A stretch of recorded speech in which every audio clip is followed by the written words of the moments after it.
설 연휴가 시작되던 날 전북 정읍에서 70대 남성이 둔기로 살해가 되는 충격적인 사건이 발생했습니다. 이 70대 피해자는 평소 벌을 키우는 양봉일을 하면서 혼자 움막에 살고 있던 분이었다고 합니다. 그런데 살인범, 범행 이유를 이렇게 말했습니다. 여왕벌이 없어서 그랬다. 여왕벌. 대체 무슨 일이 있었던 건지 전해드리겠습니다. 일단 범행 사실이 어떻게 알려진 겁니까? 네, 피해자의 아들이 아버지가 실종됐다면서 경찰이 신고를 하고 이제 사건이 전해졌습니다. 지난 28일 오후 1시 반쯤이었는데요. 아들은 경찰에 아버지가 혼자 양봉하면서 움막에 거주하시는데 어제부터 연락이 되지 않는다라고 이제 실종 신고를 했습니다. 경찰은 움막으로 출동을 했고요. 수색에 나섰는데 그곳에서 아버지의 모습은 보이지 않았습니다. 다만 피해자 차량에서 이상한 흔적을 발견을 했거든요. 경찰은 범죄 개연성이 있다고 보고 이제 신고가 접수된 지 24시간 만에 이제 본격 수사로 전환을 했습니다. 자, 경찰이 아들의 신고를 받고 아버지를 찾으러 갔다가 이상한 흔적을 발견해서 이건 범죄다라고 판단을 했다는 겁니다. 그 흔적 뭐였습니까? 움막에 주차되어 있던 피해자의 차량에 비정상적으로 다량의 흙이 묻어 있다는 사실을 확인을 한 겁니다. 그리고 차량 블랙박스가 강제로 분리되어 있는 그런 흔적까지 발견이 된 겁니다.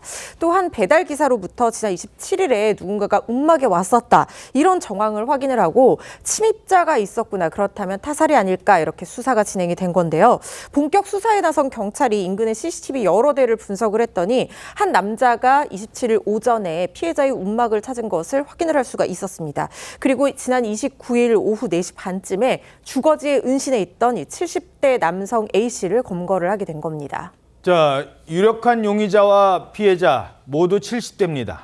그날 무슨 일이 있었던 겁니까? 이 70대 남성이 지난 27일 오전에 피해자의 움막을 찾아가서 피해자를 둔기로 살해하고 암매장한 혐의로 체포가 된 겁니다. 이 70대 남성이 경찰 조사에서 뭐라고 그랬냐면 피해자가 여왕벌이 없는 벌통을 판매했다고 판단해서 화가 나서 움막을 찾아가서 범행했다. 이렇게 주장했다고 합니다. 여왕벌이 없는 벌통을 팔았다? 네, 그렇게 주장을 했다는 거예요. 또 뭐라고 얘기했냐면 2, 3년 전쯤에 벌통을 구매했는데 여왕벌이 없어서 벌들이 다 날아가 버렸다. 다시 여왕벌을 얻으러 갔다가 피해자와 싸웠다. 피해자가 나를 이상한 사람 취급해서 옥신각신했다. 이렇게 주장했다고 합니다. 2, 3년 전에 산 거예요? 자, 그러니까 피해자한테 2, 3년 전에 벌통을 샀답니다. 근데 그 옛날에 산 벌통 안에 여왕벌이 없다. 그래서 찾아와서 항의를 하고 몸싸움을 하다가 살인을 저질렀다. 벌통 안에 여왕벌이 얼마나 중요한 거길래 사람의 목숨까지 빼앗는 걸까요? 일단 양봉 전문가에게 이 여왕벌의 중요성도 물어봤습니다. 그렇다고 들어보시죠. 여왕벌이 없으면 그 벌통이 있어나 마나한 존재가 되니까 여왕벌은 필히 있어야 되는 건 맞죠. 한 통에 한 마리씩 있는 그 여왕벌이 알을 낳고 다른 밀벌들은 알을 낳지 않는다는 얘기죠. 벌통을 거래 시에는 사실은 그 여러 통 중에 여왕벌이 다 있다 없다를 일일이 판단하기는 좀 그래요. 그래서 가끔 그 여왕벌이 없는 것이 딸려갈 때도 있긴 있어요, 서로. 그런 걸 대비해서 뭐 거래할 때 이제 몇 통씩 더 주기도 하고 그래요. 자, 그러니까 이 벌통에서는 여왕벌이 중요하긴 합니다. 그렇다고 살인까지?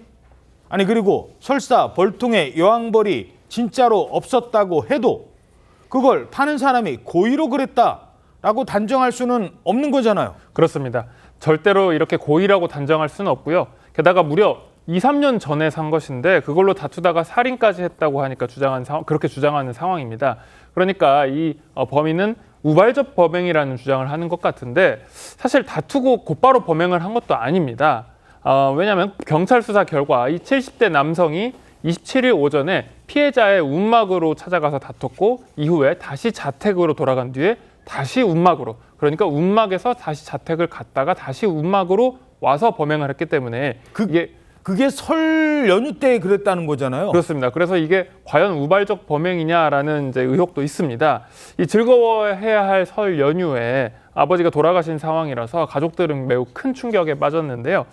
가해자는 당초 범행을 부인했었다가 추궁이 이어지자 경찰에서 자백을 했습니다. 경찰이 이 자백에 따라서 움막에서 한 30m 정도 떨어진 야산을 조사를 해봤더니 70cm 지하 깊이에 묻힌 피해자 시신이 발견하게 되었습니다. 경찰은 이 70대 가해자에게 구속영장 청구를 신청할 방침입니다.